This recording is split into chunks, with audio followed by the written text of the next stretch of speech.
This Saturday night at the Isleta Resort and Casino, we have JacksonWink Fight Night 3, joined right now by one half of the main event, Abel Cullum, going to be taking on Joshua Montoya in a rematch. Abel, thanks for joining me. How you doing? Doing great, man. Thank you for having me. Just to touch on that, I'm excited and honored. I'm ready to be back in there, ready to fight. I'd like to thank JacksonWink and Fresco's Productions and the Isleta Casino for making me the headliner for this event. I just been working my butt off trying to get ready for this fight. Okay, so I guess we have to hit you with the hard question first. It's over 3 years. Where you been? I've been working, man. I've in this career. I mean, a little injury can set you back a lot actually, and that's kind of what happened to me after my last fight with Carl Deaton back in October of 2014. The fight went well, injury free, no problems. Then got right back to the gym and into training. Had a little injury, set me back for a little bit. But I've been staying busy in the MMA world as well. I got other friends that fight, trying to help them get ready for their fights, and along the way I got back into some decent shape and figured I got to get my last run in before my window closes. How long had the return, this run again, getting back into it? How long had you been looking for a fight? Coach Swan and I, with my coach now, Force One, we've been trying to find a fight for the last probably 6 months, pretty hard, I'd say, trying to find a fight. We had a few options come up, but they fell through, and luckily Fresquez and JacksonWink came through with the Joshua Montoya. Talking about Eric Swan, Force of One, how that connection happened. Well, the New Mexico MMA community is, I mean, we all go back. I've been involved in the sport since prior to 2005. I started fighting in 2005, but I've been training since I was 13, and so I don't know how many, it was 5 years before that, so 2000, I guess. But anyway, just being in Tucumcari, Clovis isn't too far. We've always known each other. I mean, I've commentated some of the fights that some of his competitors competed in. I've met up with them in different jiu-jitsu tournaments, and it's just got a long history. We've always been good friends. And one of my old training partners from back in the day, Nico Nathan's actually at his gym, and that's who I was helping get ready for one of his fights when I decided to make the return. What's it been like now being a fuller part of the team, working there more often? Oh, it feels great. I just being I'm competitive is being competitive is in my blood, I guess, and then just having the team, the fight team, everybody working toward the same goals. Everybody's wanting to get better, wanting to improve, and wanting to tap each other out. Get the better of each other in sparring. It's just a good feeling. It's a satisfying feeling. Something that I missed a lot when I wasn't able to train. It's I guess fulfilling, very fulfilling. What improvements do you think were necessary jumping back in now? Well, I mean, this sport is ever evolving. I mean, everybody knows that. Nothing stays the same. So my goal is to not be the same.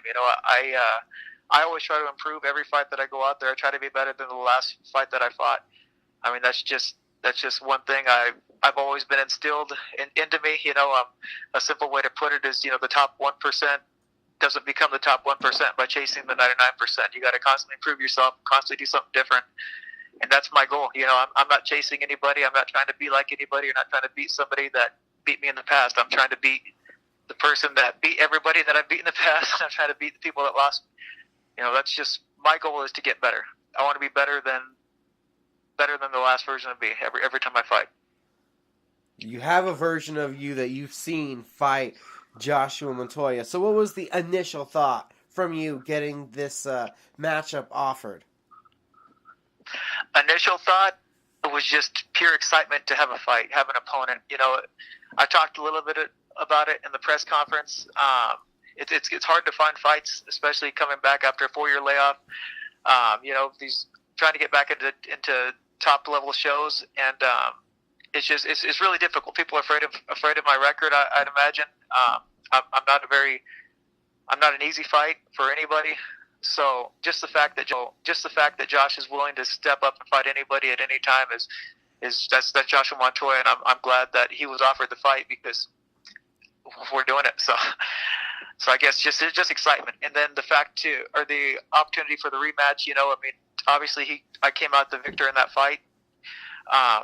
The redemption value, I guess, is more on his end, but proving myself and moving forward in my career is on my end, and that's what I plan to do.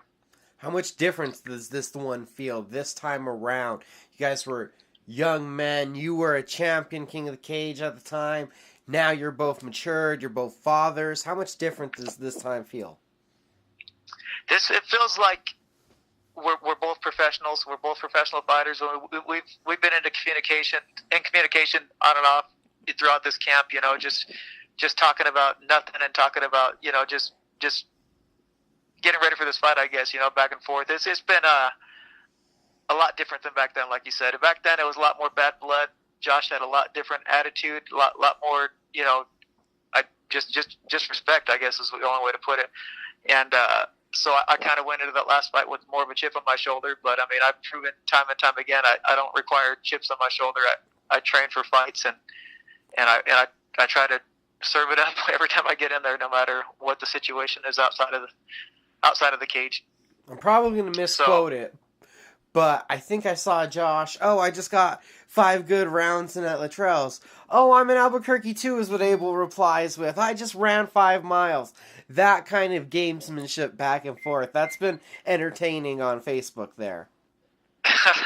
Yeah, that actually came across a little bit different than I expected it to. I meant like it was an invite for him to come running with me, but I see where it kind of it was misperceived possibly. But that kind of stuff is fun either way. However it was perceived. I mean, I'm always working, always training. He made mention about wanting to train with me. After this fight, he's even asked me in the past, and like I said, I'm always down to train. I'm always down to improve. I'm always looking for just different things that I can add to what I do, I guess.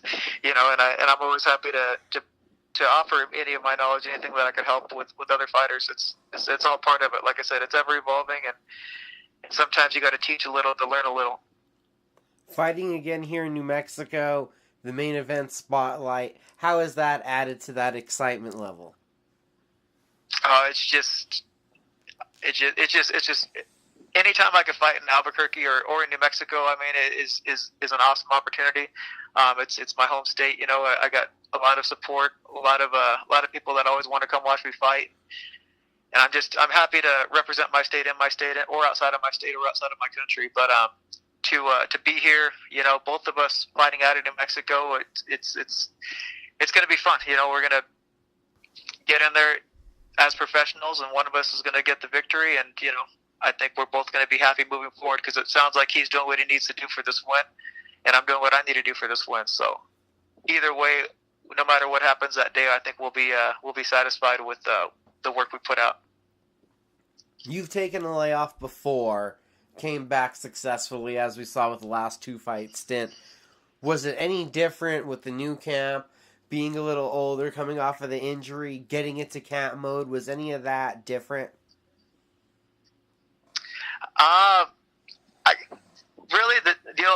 The biggest difference was, I have to commute for training. I drive. It's about a 3-hour or so round trip for training.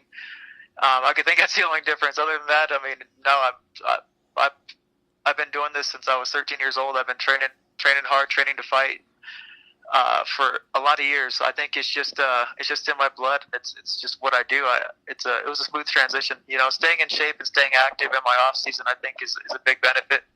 I'm not a partier, not a drinker, none of that stuff. I try to live a clean life and healthy life, and that's what helps me come back just as strong or stronger every time. Fight week is upon us. We're just days away. So where's the excitement level at? Every night for the last 2 weeks has been like the night before Christmas for me, man. I've been up. It's just the visions in my head. I've seen this fight a million times already in my head. I can't wait. I just can't wait. I can't wait to get out there. I wish this fight were tonight. I wish it were tomorrow. I wish it's. I wanted to be here already. I'm looking forward to this. I'm looking forward to this weekend. I got this last week, and I'm chomping at the bits, man. I'm ready to get out there and show everybody what I've been working on. We've got the press conference this week. Not a lot of people still do that kind of press conference, a fight week deal. Do you think it adds a little something extra this week that you guys are going to face off again one more time before the weigh-ins? I think you kind of can. It's just another opportunity to gauge your opponent's mindset. Josh has always been good at speaking his mind. I've always been the silent assassin, but I mean, you can. I think it'd be good. Good for the show, good for the promotion, good for the sport. Just to get the information out there, let everybody in New Mexico, let everybody in the Albuquerque area know what's going on, what we're doing, and give them that last little holler to come out and support us and have a good night. Enjoy yourself at the Isleta Casino and watch a good night of fights. And obviously, I had said that you guys started talking on Facebook. What was it like seeing the promotion, I hear the commercials, I've seen the Facebook videos, they're on the radio, there's billboards. What's that been like, seeing the kind of promotion that they're putting into this event? It's awesome. The Isleta Resort Casino, they've done a lot with their advertising group, and Fresquez, and everybody's been doing a lot with putting out this promotion and advertising the card, and I think it's awesome. It feels good. It feels good to have a good, hard-working team behind you. And it makes that much easier when I'm in the gym and training, knowing that I'm not the only one working hard. It's a group effort. I'm doing my part, but so is everybody else, and it feels good. I'm getting a lot of texts, a lot of messages on Facebook. People sending me pictures. Hey, I seen your billboard. It's cool. It's a cool feeling. It makes it that much easier in the gym just to work harder. Everybody listening, this week for continued Fight Week coverage of JacksonWink Fight Night 3, keep checking out CageMinds.com. We'll have coverage of the Fight Week press conference and the weigh-ins. Abel, last thing, who are the people that you need to thank and shout out to?